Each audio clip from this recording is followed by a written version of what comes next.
Ini terasering ini adalah Candi Kendali Sodo sama Jolotundo dan gabungan dengan pendopo teras di penataran Blitar. Ini fungsinya memang di sini untuk pertunjukan wayang air.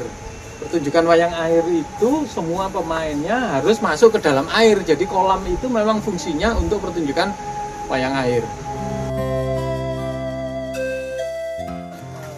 Menuju ke Patirtan yang kedua ini sekarang.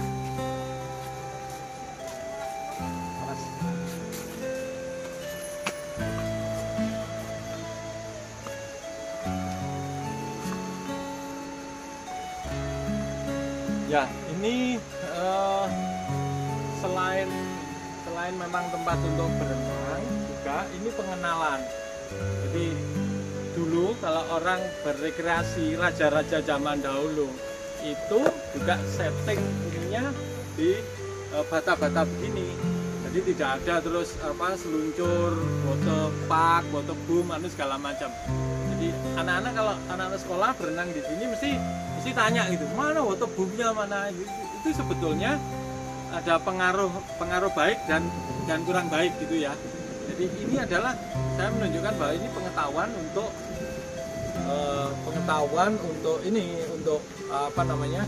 jadi tempat untuk rekreasi dan untuk relaksasi orang-orang zaman dulu era Mojopahit, Singosari itu bentuknya salah satunya seperti ini.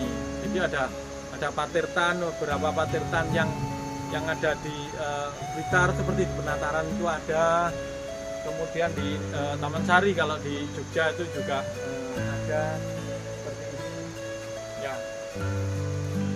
Jadi kita masuk ke situ aja.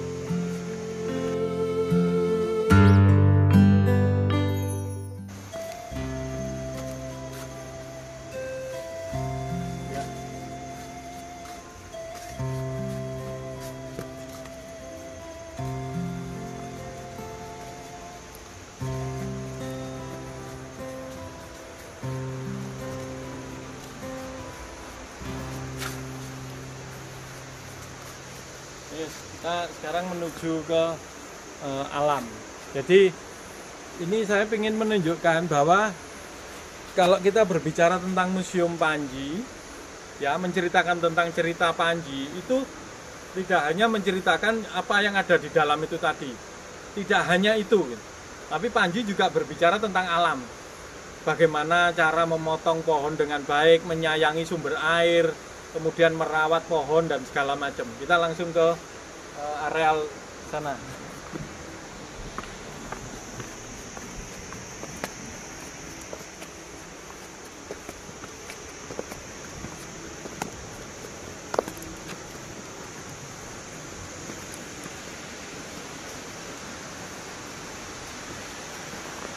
Ini turun aja Mas ya. Ya siap.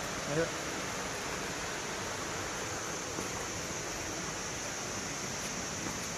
Ini biasanya kita belajar mengenal jenis tumbuhan.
kalau berbicara Panji itu memang 50% ada di dalam ya. Kita bicara tentang ekonomi, strategi perang, kemudian watak-watak seorang segala macam yang ada di sana, termasuk seni budaya. Tapi yang 50% adalah apa? Adalah alam. Jadi kenapa saya bikin Museum Panji itu di sini gitu, jauh dari kota ya, karena yang harus ada di Museum Panji adalah satu, sungai ya, dua, hutan, sumber air, sawah, air terjun, kemudian pertanian dan pohon-pohon langka. Itu sebagai praktek yang dilakukan Panji saat dia berkelana. Jadi bagaimana menjaga sumber air biar tetap besar. Sekarang kan banyak sumber air mati ya, biar cepat besar. Itu sebelah kanannya harus ditanami apa? Pohon beringin, pohon lo, pohon apa, sebelah kirinya harus apa. Itu semuanya ditulis di Panji. Jadi kenapa sekarang naskah Panji itu semuanya dibawa ke Eropa? Itu menurut saya sih itu adalah jenis-jenis kita yang disembunyikan di sana, dibawa ke sana. Jadi kita sendiri harus menggali sekarang ya.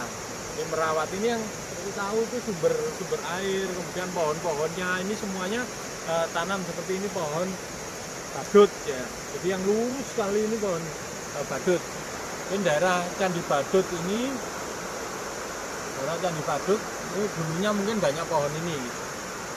Jadi ini kalau kita jalan ke sana ya, di sana ada dam Belanda tahun 40-an. Jadi itu juga cara proses air, mengolah air gitu. Dan itu disebutkan juga di beberapa cerita Panji.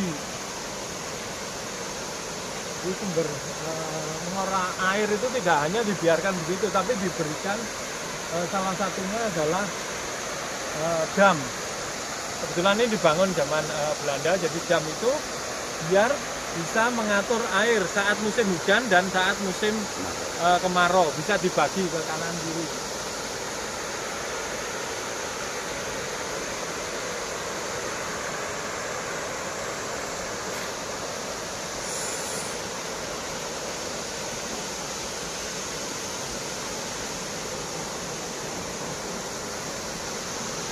Ini biasanya teman-teman bikin pertunjukan atau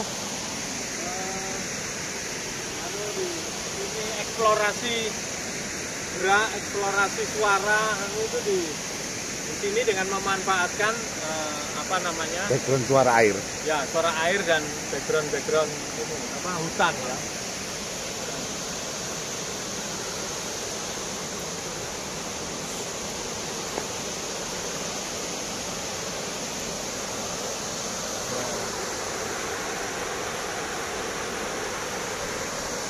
Ini sebetulnya saya bisa tekankan salah satu fungsi kita melihat hutan, melihat sungai dan melihat air terjun ini itu adalah melatih dan mengukur kepekaan kita pada alam. Ya. Kalau ini sudah tidak peka, jadi biasanya kalau orang peka pada alam itu melihat langsung terenyuh. Aduh, HP kok enggak begini aja, kok enggak ini segala macam. Tapi kalau cuek hanya terus dilihat foto selesai, itu jangan diharapkan dia bisa melestarikan alam nantinya.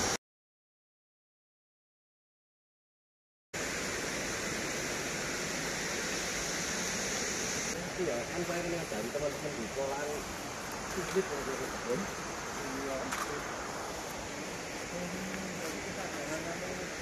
Yang kesini gitu loh. Saya katanya ini waktu pandemi ini. Saya malu kalau uang, karena saya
Bukannya libur.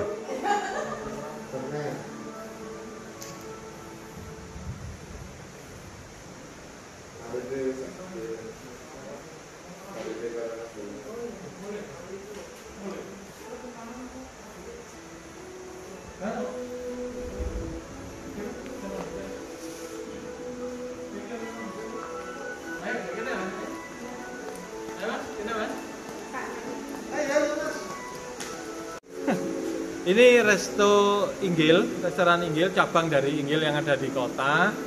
Ya, jadi ini suasana pedesaan di tengah hutan. Jadi ada stage untuk pertunjukannya juga seperti Inggil yang ciri khas Inggil yang ada.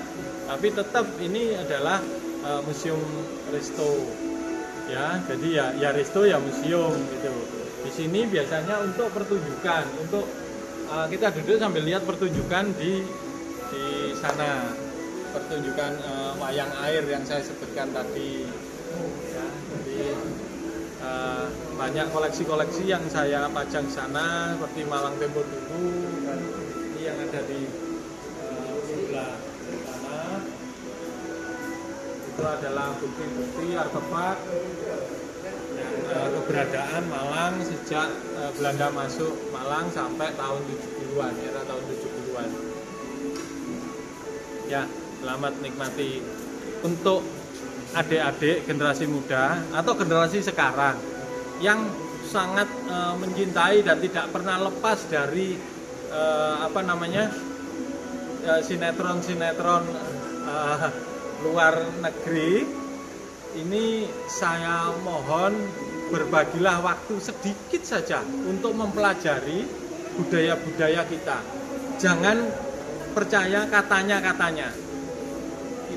Kalau perlu datang ke sini dan kita belajar sama-sama. Bukan saya lebih ngerti, enggak. Kita belajar sama-sama seberapa tinggi sih, seberapa jauh kebudayaan kita ini merasuk pada diri kita. Bagaimanapun kita ini, kaki kita menancap di tanah Jawa. Jadi budaya-budaya yang ada di sini sejak kita lahir itu saya pikir itu akan lebih membumi pada karakteristik kita. Ya, jadi jangan sampai kita malu, apalagi terus meninggalkan budaya kita demi hal-hal yang tidak terlalu penting.